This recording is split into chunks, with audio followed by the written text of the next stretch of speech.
Assalamualaikum warahmatullahi wabarakatuh. Kembali lagi di channel Suketiro.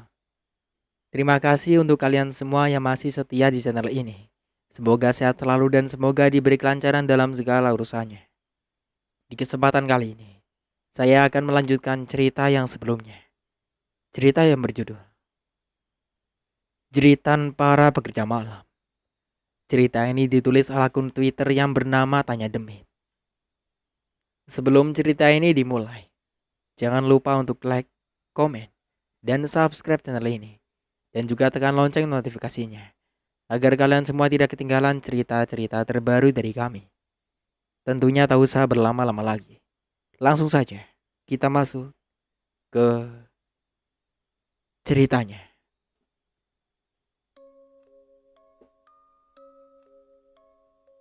Memang di sana mah banyak hantunya, terutama di belakang.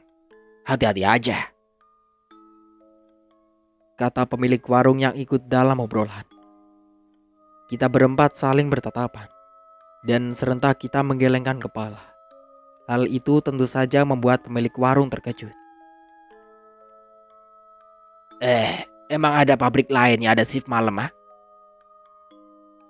Katanya dengan nada penasaran. Aku hanya mengangguk dan menunjuk ke arah pabrik yang letaknya tak jauh dari sana. Hanya berjarak satu pabrik dari warung tempat aku duduk sekarang. Sontak, raut wajah pemilik warung itu berubah seketika. Aku menunjuk ke sana. Seperti tidak percaya, sehingga dia bertanya kembali. Di pabrik itu kan? Katanya untuk memastikan bahwa aku tidak salah menunjuk pabrik yang ada di sana. Wajahnya semakin heran. Bahkan dia memastikan bahwa apa yang aku tunjuk adalah pabrik yang dia katakan. Loh, di sana mah nggak ada shift malam. Sudah lebih dari 3 tahun semenjak pabrik dipindah tangankan. Saya rasa nggak pernah ada shift malam. Apalagi nggak mungkin semalamnya hanya diisi oleh kalian berempat. Wong kalau bubaran sore bisa sampai puluhan pekerja yang pulang. Ucapan dari pemilik warung itu membuatku sedikit berpikir tentang pekerjaan ini. Aku yang pada saat itu masih berpikir positif, hanya bisa menghiraukan ucapan dari pemilik warung itu. Meskipun semakin kita bekerja di sana, gangguan yang kita alami semakin banyak. Banyak hal yang terjadi dan menghiasi malam yang kita kerjakan di dalam pabrik itu. Waktu terus berlalu. Tak terasa sudah 3 minggu kita bekerja. Dan tinggal beberapa hari kita akan mendapatkan gaji pertama kita. Sekian lama, aku semakin akrab dengan mereka. Bahkan tak jarang aku ikut tidur di kosan Denny yang letaknya tak jauh dari pabrik. Malam ini, hujan yang lebat mengguyur kota Bandung dan sekitarnya. Aku bahkan harus melewati beberapa genangan air yang masuk ke arah jalan untuk sampai ke pabrik untuk bekerja. Aku yang sudah berada di dalam ruangan produksi hanya duduk dan menatap air hujan yang jatuh dan membasahi pabrik pada malam itu. Tong jangan ngelamun, nanti ditemenin oleh hantu yang ada di WC loh, kata Iman dan Dedi yang muncul dari belakang. Aku hanya tersenyum. Tak lama aku bertanya kemana Denny yang tidak bersama mereka. Mereka menjawab Denny lagi tiduran di dekat mesin. Katanya dia ngantuk karena waktu siang dia gak bisa tidur gara-gara ada hajatan di dekat kontrakannya. Suara petir yang menggelegar menemani kita malam itu. Sekali cahaya yang terang terlihat dari dalam tempat kita mengobrol. Namun ketika kita sedang asik mengobrol, terdengar suara percikan api dari luar yang menyala akibat petir. Seketika ruangan itu menjadi gelap. Mesin yang sedang berjalan tiba-tiba mati. Sepertinya ada yang konslet yang mengakibatkan seluruh ruangan mati.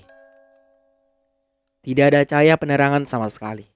Kita pun tidak membawa penerangan seperti korek atau HP, karena semuanya disimpan di loker sebelum memasuki pabrik. Kita saling memandang satu sama lain. Butuh waktu untuk mata kita beradaptasi dengan kegelapan ini. Dad, masih ingat gak kalau terjadi kayak gini kita harus ngapain? Tanya Iman yang berdiri di tengah-tengah kegelapan. Kalau nggak salah, kita harus mematikan daya listrik yang bermasalah dan memindahkan switch ke arus listrik cadangan yang ada di belakang. Ada petunjuknya yang ada di kotak peralatan dekat tempat kita tiduran, kata Dedi yang kini mencoba masuk ke dalam di tengah kegelapan. Aku awalnya duduk pun kini ikut. Bahkan aku berkata bahwa ada senter juga di kotak peralatan itu untuk kita pakai. Kita berjalan masuk dan hanya bermodalkan cahaya kilat dari luar yang masuk melewati pintu produksi untuk membantu penerangan kita.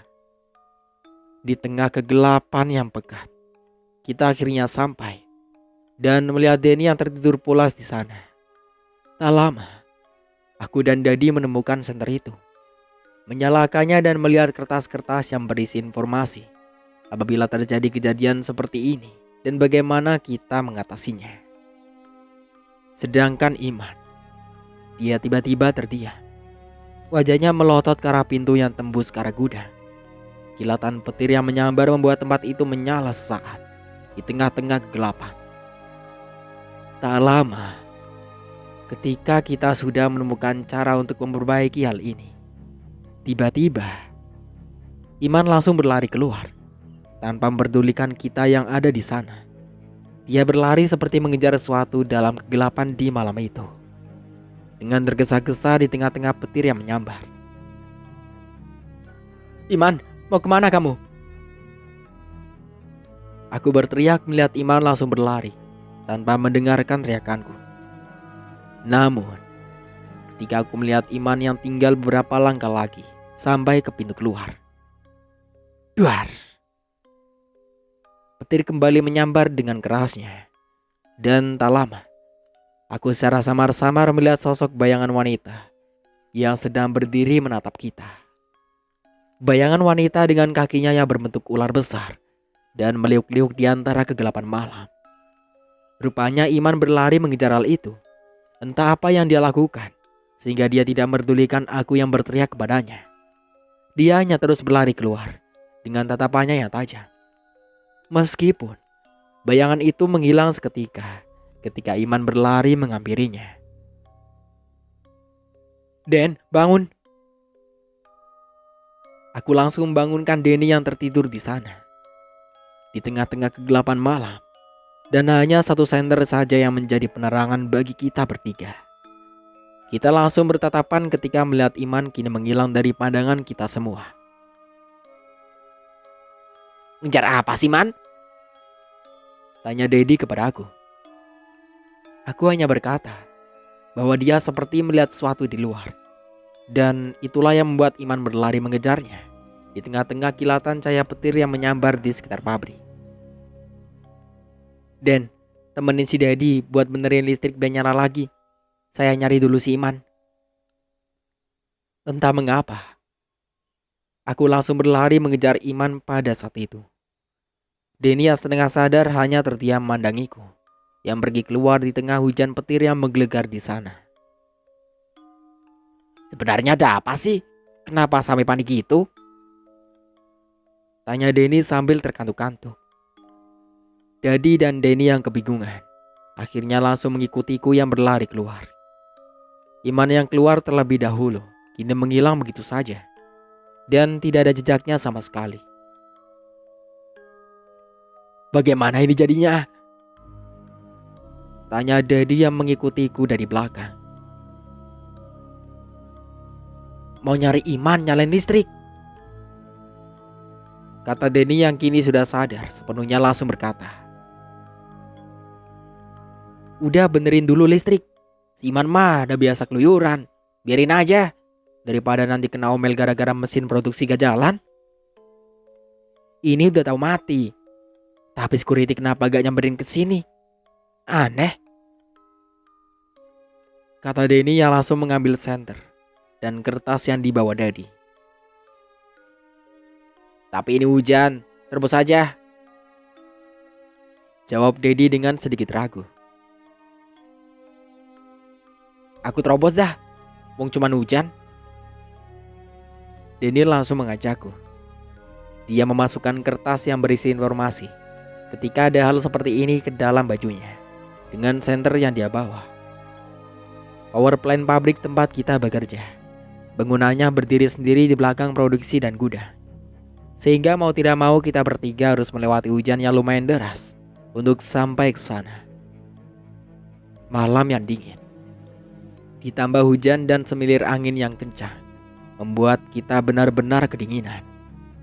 Apalagi Denny yang sedikit tahu tentang kelistrikan langsung membuka bajunya dan mencari lap untuk mengelap seluruh badannya agar tidak basah. Sebenarnya solusi atas padamnya listrik sangat sederhana. Hanya memindahkan beberapa alus listrik ke sumber listrik cadangan agar listrik bisa kembali menyala sebelum besok pagi dilaporkan dan diperbaiki oleh teknisi listrik yang bekerja di sana. Namun karena dari kita bertiga hanya Denny yang mengetahui itu, makanya kita menyarankan hal tersebut kepada dirinya. Sedangkan aku dan Dadi menunggu di luar. Suasana pabrik ketika gelap benar-benar berbeda. Semuanya terasa sunyi dan menakutkan. Apalagi ditambah dengan deras dan petir yang menyambar sepanjang malam, membuat semuanya semakin membuat bulu kuduk ini merinding hanya dengan melihatnya saja. "Sudah beres belum, Den?" kata Dedi yang berteriak dari luar. Denny nampak serius dengan pekerjaannya.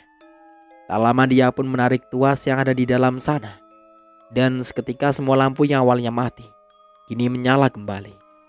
Meskipun ketika semua lampu menyala, gudang dan kantor staf yang seharusnya mati setiap malamnya kini terang benderang karena semua lampu menyala secara tiba-tiba. Apalagi aku dan Dandi tiba-tiba terdiam. Pandanganku yang tertuju ke arah pabrik langsung melihat ke arah ruangan staf yang ada di lantai 2 di gudang. Aku benar-benar tidak percaya atas apa yang aku lihat. Karena aku dengan jelas melihat sosok wanita yang nampak cantik sedang memandangku dari atas sana. Tubuhnya sedikit transparan ketika lampu ruangan staf yang awalnya mati kini menyala dengan terangnya. Rambutnya terurai. Ada mahkota berwarna emas di kepalanya dengan batu permata berwarna merah yang ada di tengah-tengahnya. Bajunya berwarna hijau tua dengan garis berwarna kuning yang panjang menutupi sebagian tubuhnya. Kulitnya kuning langsat, namun di beberapa titik terdapat sisik berwarna hitam yang membuat dirinya terlihat berbeda dengan manusia pada umumnya. Apalagi ketika dia sadar bahwa kita berdua memperhatikannya. Dia kemudian berbalik dan menghilang secara perlahan di ruangan atas, bersama dengan ekor ular yang terlihat menyatu dengan tubuhnya.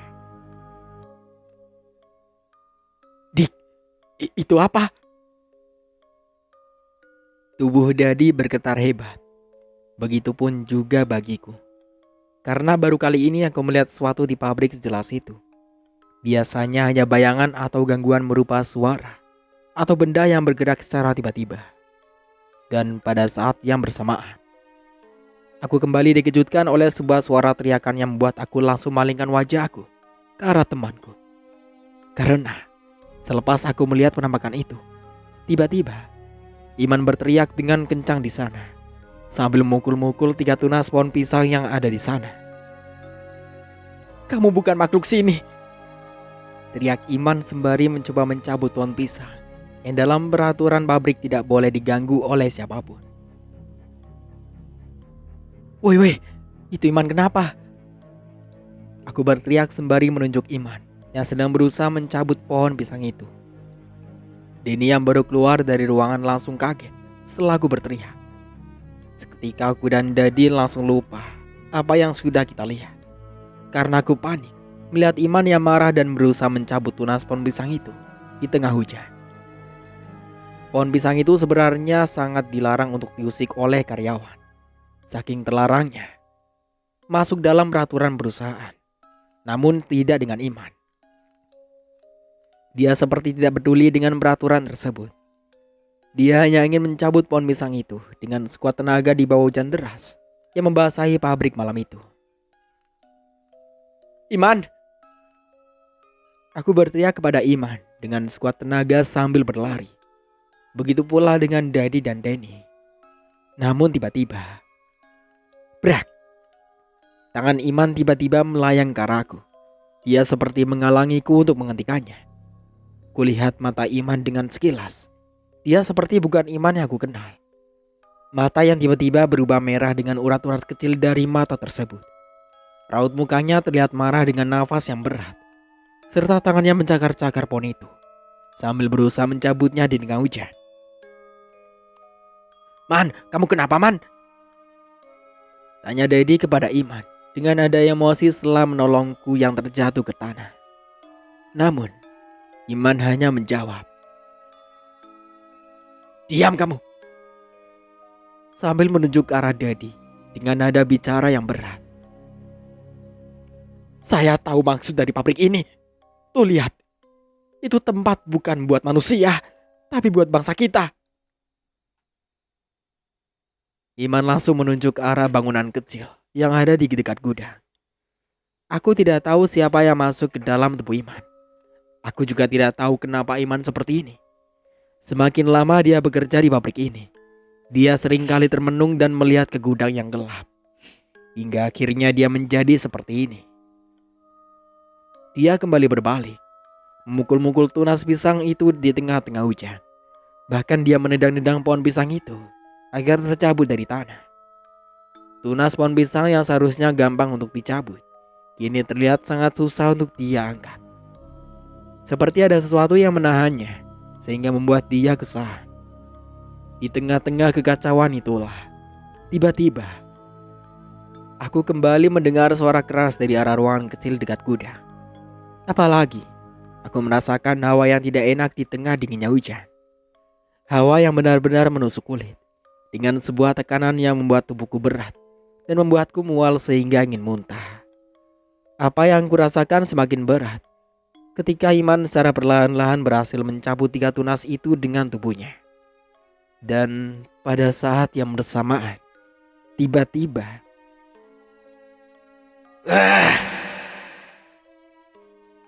seperti ada suara yang berteriak. Teriakannya yang sangat keras, sehingga kedua gedang telingaku terasa sakit. Bahkan saking kerasnya, lampu yang awalnya menyala kini padam kembali, membuat pabrik itu kembali gelap gulita. Aku tersadar ketika security membangunkanku sekitar jam 6:30. 1 jam lagi sebelum shift pagi mulai. Mataku terbuka, dan di sana aku melihat Denny dan Dadi sudah terbangun terlebih dahulu. Mereka bertiga seperti sedang dimarahi oleh security yang ada di sana. Sedangkan aku, yang bangun terakhir, langsung disuruh untuk bergabung dengan mereka bertiga. Dengan kondisi yang basah kuyup, aku langsung digiring ke ruang HRD. Di sana, aku langsung mendapatkan SP1 atas apa yang terjadi semalam. Sedangkan Iman, dia seperti sedang berdebat hebat di ruangan HRD. Aku bisa mendengar bagaimana Iman marah atas apa yang terjadi semalam. Brak! Akhirnya menggebrek meja dan keluar dari ruangan HRD dengan nada yang marah. "Kamu tidak tahu apa yang ada di sini. Manusia sepertimu tidak tahu apa-apa," kata Iman dengan nada yang marah. Dia berjalan dan melewati kita bertiga, meninggalkan Indah selaku HRD di dalam ruangan. Dia berhenti sebentar dan berbalik mendekati kita bertiga sambil meminta maaf. "Maaf ya, takut aku ada salah. Maafin aku. Semoga diberi keselamatan untuk kalian bertiga." Iman akhirnya pergi meninggalkan kita bertiga. Gajian yang seharusnya dibayar dalam beberapa hari lagi, dia abaikan dan memilih untuk keluar setelah perdebatan panjang tentang ketiga tunas dari pohon pisang itu. Sedangkan kita bertiga kini merasa bingung dan mempertanyakan apa yang dilakukan oleh Iman di pagi itu. "Gimana? Mau resign aja?" Didi kembali mempertanyakan kelanjutan pekerjaan kita. Semua berpikir sejenak. Namun tak lama Denny langsung berkata bahwa dia akan resign setelah dia bayaran. Apalagi setelah kita mengalami hal yang mengerikan di sana. Tidak seperti Iman yang keluar begitu saja. Akhirnya kita sepakat atas keputusan itu. Kita akan resign secara bersamaan ketika kita mendapatkan gajian pertama yang akan dibayarkan kurang dari 1 minggu lagi di tempat itu. Kita akhirnya tersisa 3 orang. Tentunya dengan suasana yang lebih mencekam di sana. Hingga 2 hari pun berlalu dengan begitu cepat. Aku yang datang lebih dahulu ke pabrik, melihat sesuatu yang tak biasa di sana. Ada sebuah mobil yang terparkir tepat di depan gerbang. Sebuah mobil berwarna silver yang plat ibu kota. Seketika security yang melihatku langsung menyuruh aku memarkirkan motorku ke dalam dan menyanyikan kedua temanku sambil memperkenalkan aku dengan pemilik pabrik tersebut yang bernama Pak Ikwan. Seorang yang tampak masih muda, berumur 30 tahunan. Dia dengan ramah menyambutku dan berterima kasih karena aku sudah bekerja dengan baik di tempat itu. Dia berkata tadi pekerjaan yang mengharuskan dia untuk diam di sana lebih lama. Karena biasanya dia hanya akan datang ketika pagi menjelang dan akan pulang bersama dengan bubaran para pegawai si pagi. Sehingga wajar saja aku tidak pernah melihatnya selama ini. Apalagi dia yang sibuk tidak setiap hari datang ke pabrik, kecuali ada pekerjaan mendesak. Pak Iwan pun pamit. Dia berkata bahwa dia membawa makanan untuk kita santap pada malam hari. Dia berkata bahwa dia meninggalkan makanan itu di security dan tinggal diambil aja apabila kita semua lapar di sana. Kita yang tidak terlalu akrab dengan security hanya mengangguk. Lalu kita bertiga pun akhirnya bekerja seperti biasa. Namun tiba-tiba, tepat ketika jam 9 malam, security yang sedang berjaga muncul dan menghampiri kita yang ada di produksi. Dia membawa 2 kresek makanan yang Pak Iwan siapkan untuk kita berdua. Wajahnya nampak sedih, bahkan dia sangat lesu ketika berjalan. Dia berkata bahwa anaknya sakit dan dia harus segera pulang. Dia ingin keluar terlebih dahulu.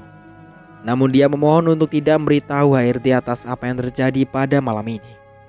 Dia bahkan mengeluarkan uang 100.000 untuk uang tutup mulut. Aku, Dadi dan Denny pun hanya mengangguk karena wajahnya yang benar-benar memelas sehingga aku iba dan membiarkan dia pergi. Dia berkata bahwa dia akan mengunci gerbang sampai dia datang karena takut ada supir ekspedisi datang dan tidak melihat dia di tempat. Tidak ada kejanggalan atas apa yang dia ucapkan. Toh kita bekerja di pabrik, tidak mungkin keluar dari area hingga pekerjaan kita selesai. Apalagi sudah ada makanan yang bisa membuat kita kenyang hingga pagi tiba. Akhirnya, security meninggalkan kita, sekaligus mengunci gerbang dari luar. Aku, Dadi dan Denny akhirnya bekerja kembali seperti biasa, menikmati malam di pabrik sambil ditemani oleh makanan yang security itu bawa untuk kita. 3 jam berlalu. Waktu tepat menunjukkan jam setengah 12 malam. Suasana di sekitaran pabrik secara perlahan-lahan berubah. Tubuh kita seperti penuh sesak sehingga untuk bernapas aja susah-susah. Entah apa yang terjadi. Baru kali ini kita bertiga mengalami hal yang seperti ini. Hal itu membuat kita terpaksa harus keluar, mencoba mencari udara segar agar tubuh kita tidak sesak kembali. Meskipun tanpa kita sadari. Pada malam itu, aku melihat pintu gerbang terbuka lebar seperti lupa ditutup. Apalagi ketika aku melihat ruangan kecil di depan gudang, pintunya juga terbuka dan hanya tertutup tirai tipis berwarna merah, sehingga aku masih belum bisa melihat isi dari ruangan tersebut. Kenapa pintu gudang tidak ditutup? Dan kenapa ruangan itu terbuka? Aku tiba-tiba merasakan keanehan. Semuanya terdiam dan saling pandang satu sama lain. Biasanya, ketika ada hal-hal seperti ini, ada Iman yang bisa aku tanya. Namun kini dia menghilang dan sudah tidak bekerja lagi di tempat ini. Tutup aja gitu pintunya. Nanti dimarahin lagi ke security kalau masih dibuka pintunya. Kataku yang mengajak Dadi dan Denny untuk menutup pintu gudang yang berat itu. Mereka berdua mengangguk. Lalu tak lama kita mendorong pintu gudang itu sekuat tenaga, sehingga secara perlahan-lahan tertutup. Aku sekilas melihat bagaimana gelapnya gudang yang ada di sana. Aku seperti enggan masuk ke dalam sana, karena suasananya terlihat berbeda. Tak lama, pintu gudang pun akhirnya tertutup secara perlahan. Tinggal beberapa sentimeter lagi hingga tertutup rapat. Tiba-tiba, seperti ada sesuatu yang menahan pintu itu agar tidak tertutup sempurna. Aku seketika melihat ke arah celah pintu yang belum tertutup. Dan betapa terkejutnya ketika aku melihat ada sesuatu yang keluar dari dalam sana. Sebuah tangan yang kering dan keriput keluar secara perlahan. Kulitnya sudah pucat, bahkan saking kurusnya tulang dan urat-uratnya terlihat. Tangan itu keluar dan mendorong kembali pintu gudang agar bisa terbuka kembali. Pada saat yang bersamaan, sebuah wajah muncul secara perlahan, mengintip dari balik pintu dengan rambutnya yang panjang. Wajahnya yang keriput, dengan kedua mata yang melotot tajam kepada kita bertiga, membuat tubuh kita mendadak kaku. Rambutnya yang terurai, dengan sisik-sisik ular yang menempel di beberapa titik di wajahnya, membuat dia semakin menyeramkan. Dia tertawa sambil terkekeh, sambil menggerakkan kukunya yang tajam ke pintu besi sehingga membuat suara yang membuat telinga kita bertiga kesakitan. Wajah itu sangatlah berbeda dengan sosok wanita yang pernah aku temui ketika pabrik ini padam. Wajahnya kali ini tidaklah cantik, bahkan cenderung menakutkan, karena banyak sekali sisik di tubuhnya. Apakah ini ada hubungannya dengan tunas pohon pisang yang dirusak oleh Iman? Karena wanita itu seperti mencoba untuk merangkak keluar. Bahkan aku bisa melihat ekor ular yang besar yang keluar dari celah pintu gudang yang sedang kita tutup. Aku benar-benar panik. Aku takut. Aku ingin sekali berlari untuk melarikan diri dari sini. Namun, tubuhku benar-benar tidak bisa bergerak. Aku seperti terhipnotis sehingga aku tidak bisa terdiam. Begitupun dengan Dadi dan Denny. Hingga akhirnya, kita tidak berbuat apa-apa di saat wanita itu memaksa keluar dari gudang dengan wajahnya yang menyeramkan. Kita benar-benar pasrah pada saat itu. Meskipun tiba-tiba aku kembali dikejutkan oleh sesuatu. Sebuah suara tiba-tiba muncul dari arah gerbang. Suara pukulan yang keras disertai dengan teriakan dari arah luar. "Daddy, Denny, Dik, buka gerbangnya!" Suara yang mengejutkan itu tiba-tiba membuat wanita itu langsung masuk lagi ke dalam gudang. Suara yang sedang menggedor pintu depan secara tiba-tiba membuat wanita itu kembali masuk ke dalam gudang. Dan itu jugalah yang membuat kita semua mendadak bisa menggenggam tubuhku lagi dengan leluasa. Dan tak lama kemudian, terdengar sebuah suara dari orang yang terjatuh. Seketika aku langsung berpaling ke arah belakang dan melihat seorang yang berjalan dengan kakinya yang sedikit pincang karena melompati pagar pabrik. "Iman?" kataku. Iman tidak menjawab apa yang aku katakan. Bahkan dia melewati kita bertiga yang sedang ketakutan dan berjalan ke arah ruangan kecil yang ada di pabrik. Dia tampak sedang marah.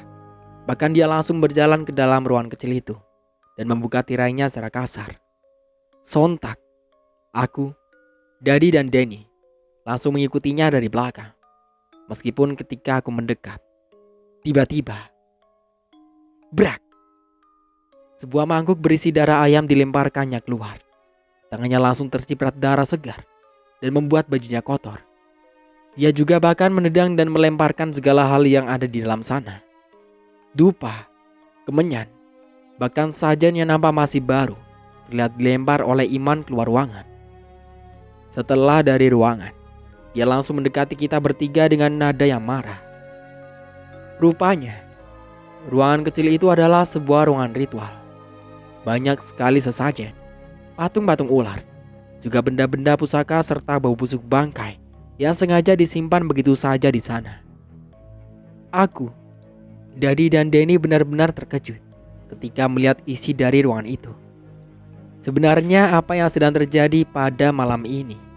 Kenapa semua pintu dibuka dan Iman yang sudah berapa kali keluar kini datang kembali dengan nada yang marah? "Kenapa kamu?"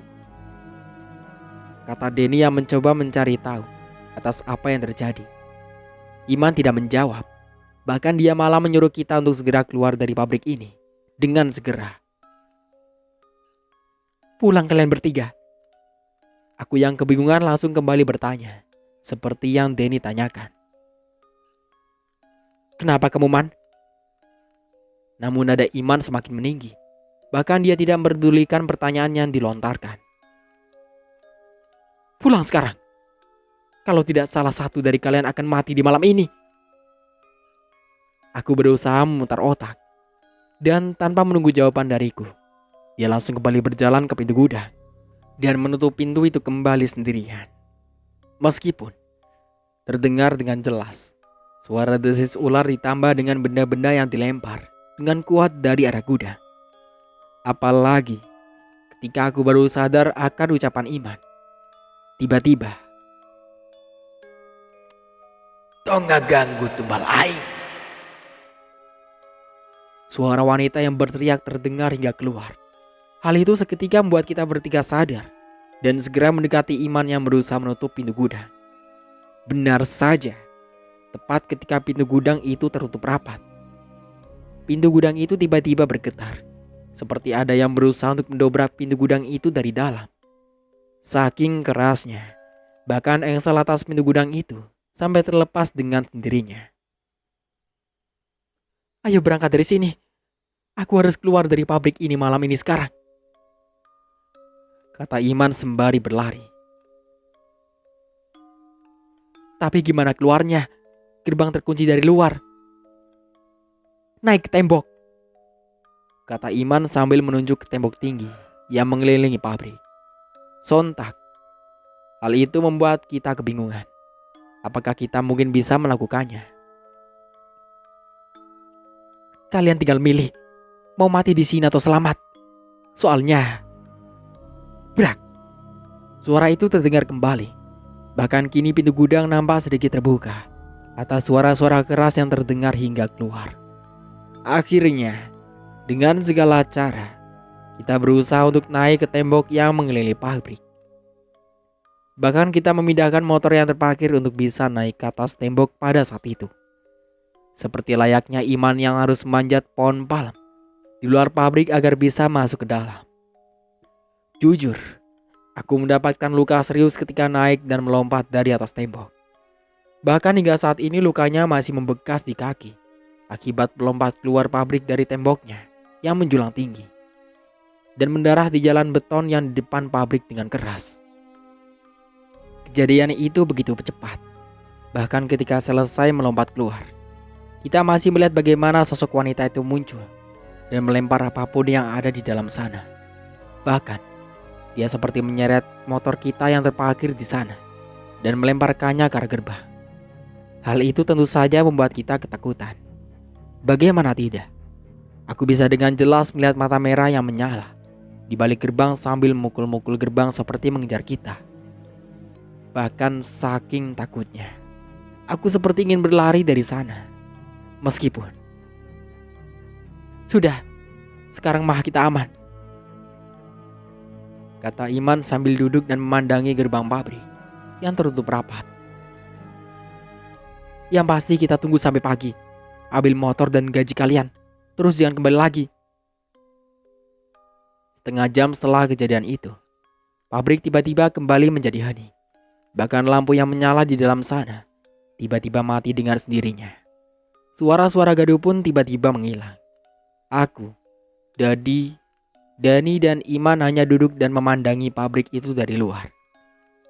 Awalnya aku ingin meminjam motor Iman untuk meminta pertolongan, karena beberapa dari kita mendapatkan luka yang serius.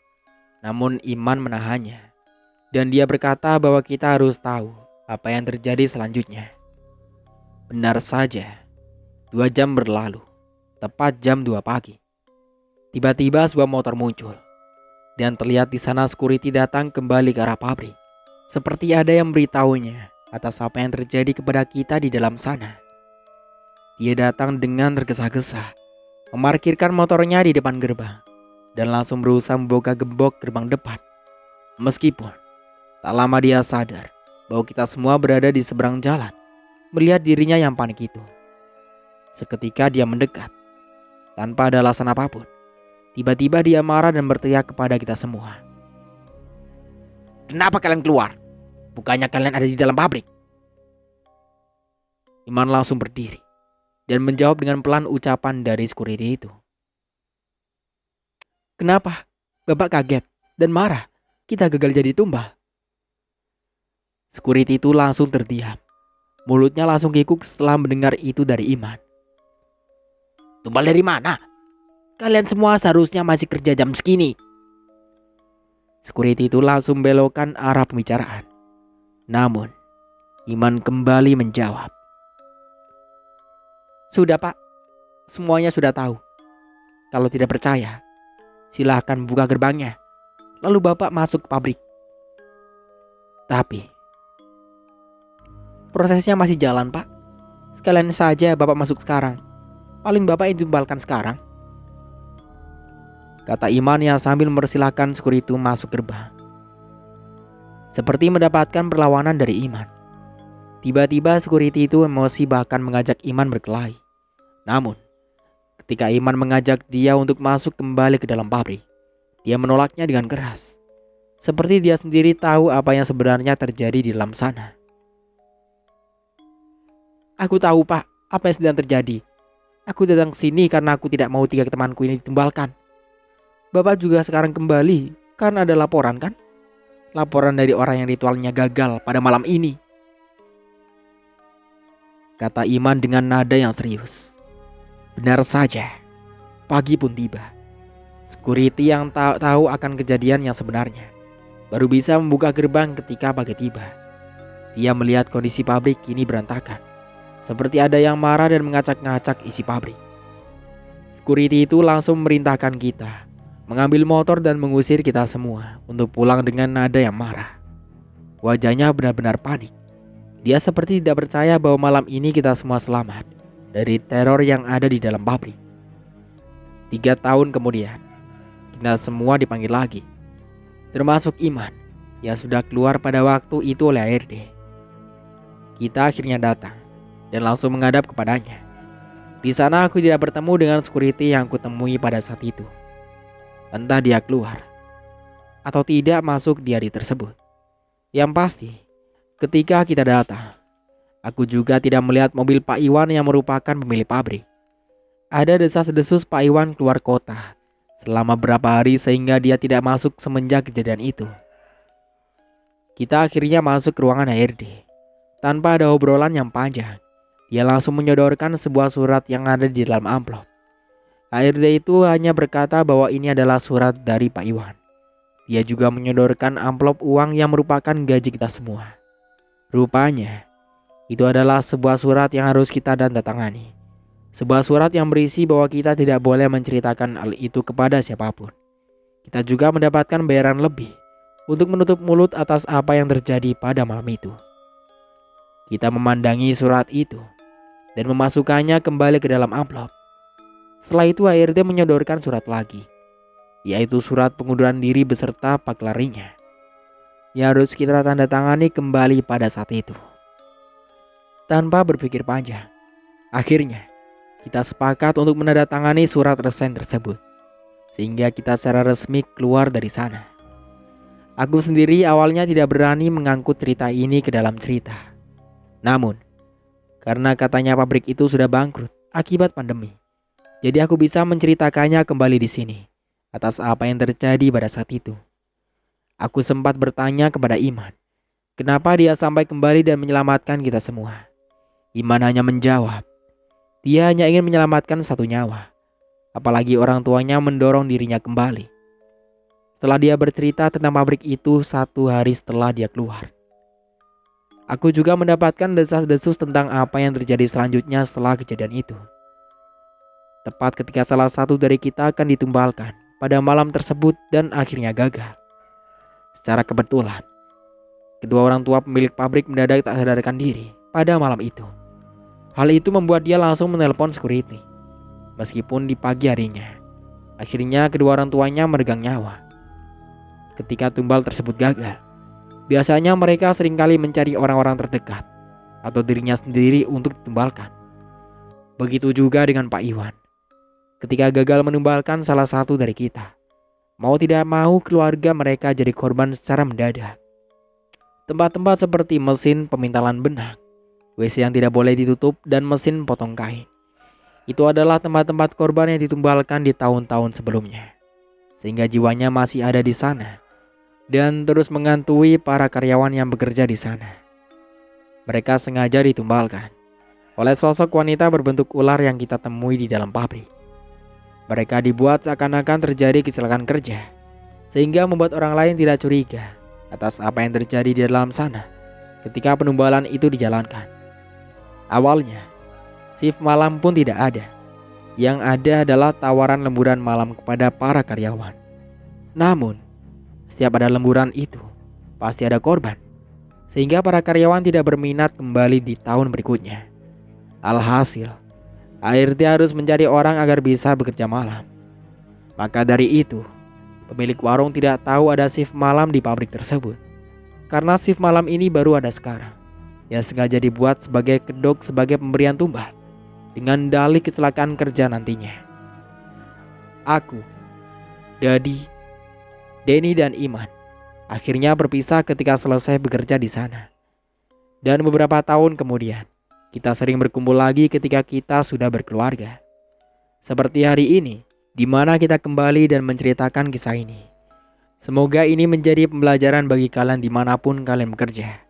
Hati-hati dalam memilih pekerjaan, karena kita tidak tahu apa yang sebenarnya terjadi di balik kerjaan yang kita kerjakan di sana. Dan begitulah akhir dari ceritanya.